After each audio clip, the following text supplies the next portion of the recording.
Hi all, in this narrated presentation, I'll cover the basics of what sociology is all about and how developing a sociological perspective can help make understanding and getting through college a little easier. So, what is sociology? The simplest definition is probably that sociology examines human group life. This means all aspects of social life.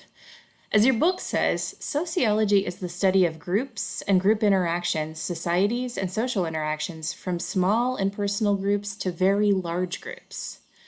When sociologists study these small personal groups, like interactions between family members, they're concerned with the micro level. When they study very large groups, like the entire population of Kentucky or of the US, they are concerned with the macro level. Sociology is also an empirical discipline. When I say empirical, I mean it relies on systematic observation. Unlike other fields that might try to understand human relationships through art or poetry, sociology applies the scientific method to understanding human group life. C. Wright Mills was one of the most important sociologists of the mid-20th century. One of his most important ideas was that of the sociological imagination. In short, people with a sociological imagination are able to see how a person's experiences and life are shaped by the larger social context in which they live. Nicole Sweeney, in the video you watched, describes the same idea a little differently, as seeing the general, social structure and cultural context, in the particular, specific incidents in the lives of individual people. But what does it mean to use your sociological imagination or see the general in the particular? One example might be a student, we'll call her Misha, who drops out of college. If we look at this through the lens we're accustomed to using, we see a single student dealing with what Mills called a personal trouble, something that just affects Misha and maybe her loved ones.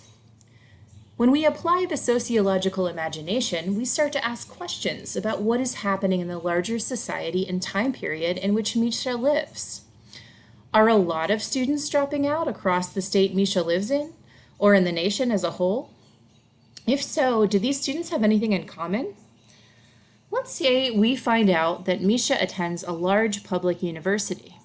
We also find that a new governor has been elected in the state where the university is located, and has pushed through a budget that cuts $2 million from the university's budget of $8 million.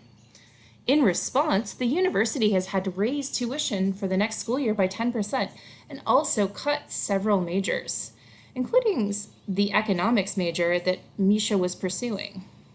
We then find out that in response to the cuts, all the public universities in the state have made similar tuition increases and cut some of their majors. And large numbers of students have dropped out as a result. We can now see this is a personal trouble that is part of what Mills calls a public issue, something that affects a large proportion of the population. Misha's particular situation can't be explained without reference to general issues that affect an entire segment of the student population in her state. To become part of society, we learn to take all kinds of things for granted. What you should say when you answer the phone, how close you should stand to other people when you're waiting in line, the polite way to ask someone to pass you the potato salad at dinner, and so on. This helps social life run smoothly. It means that once we've been in a situation a few times, we generally know what others expect of us and what we can expect others to do.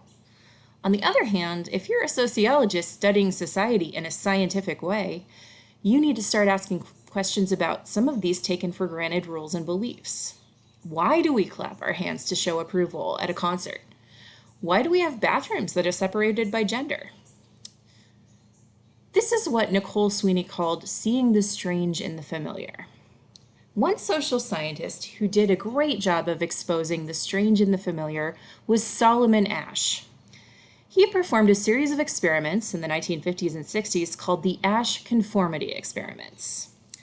One of his most well-known was actually filmed as part of the then popular television show Candid Camera. Before I tell you about it, take a second and imagine getting onto an elevator. Where do you usually stand? Which way do you face?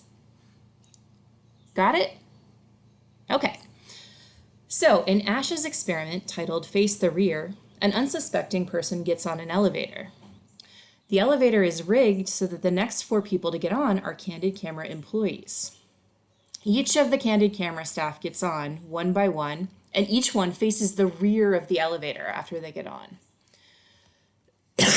The unsuspecting victim is clearly confused, but eventually turns to face the wall as well. I've put a link to a YouTube clip of the experiment in the slide, but the last 20 seconds of it is an ad, so you might want to stop at 2:13. Ash's point was about conformity, but it also shows us how much we take for granted about the way we do things, simple everyday things, and how confused we can become when those expectations are challenged. You might have noticed the title of these slides and be thinking, okay, I think I understand what sociology and a sociological perspective are, but what does that have to do with my college experience? I'm glad you asked. First, in the United States, we tend to see a person's success or failure as totally or predominantly due to their own efforts, something called the achievement ideology. If you graduate college with a 4.0, it must be because you were smart and worked hard. If you drop out after a year, it must be because you weren't as smart or you just didn't work hard enough. Can you see how someone with a sociological imagination might look at these stories a little bit differently? Think about how public issues like social class, disability, or whether your parents attended college might affect outcomes for these students. Could having financial support from your parents and not needing to work contribute to higher grades? Could needing to work 2 jobs to pay your own tuition contribute to lower ones? If someone's parents attended college, do you think they might be able to give more advice or information about things like scholarship deadlines or how and when you should register for classes? So, how can this help with your college experience?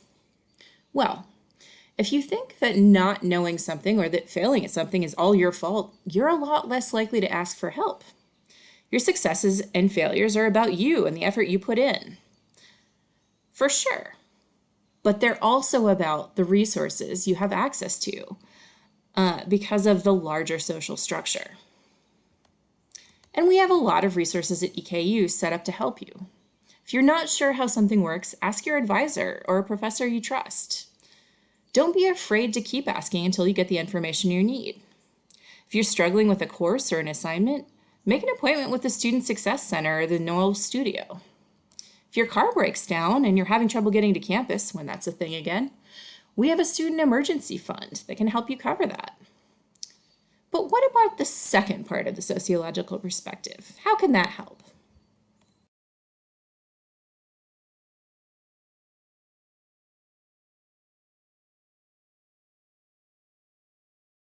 So, how can seeing the strange and the familiar help you be successful in your time at EKU? Well, one concept that can help us answer that is the hidden curriculum. The curriculum refers to all the courses and subjects you'll study as you pursue your major and any minors. The hidden curriculum refers to the transmission of beliefs, values, and attitudes informally and often unintentionally within schools and classrooms. At college, some of these unwritten rules are things like how to read a syllabus, what a good paper looks like, and how to email your professors.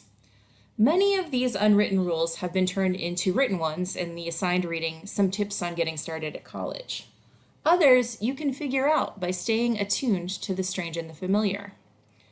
What are some things your professors, resident advisors, or academic advisors seem to assume you will know? Don't be afraid to tell them you don't actually know, or to ask older students or university staff to explain things to you. This is exactly what a sociologist would do if they were studying a company or group or culture that they were new to. To summarize, we've discussed what sociology is, what a sociological perspective is, and a few tips on how a sociological perspective can help make college a little easier. If you have more questions, always feel free to email me or drop by my office hours and ask me face-to-face or as close as we can get right now. This last slide also has some resources you might want to take advantage of to make things a little bit easier during your time at EKU.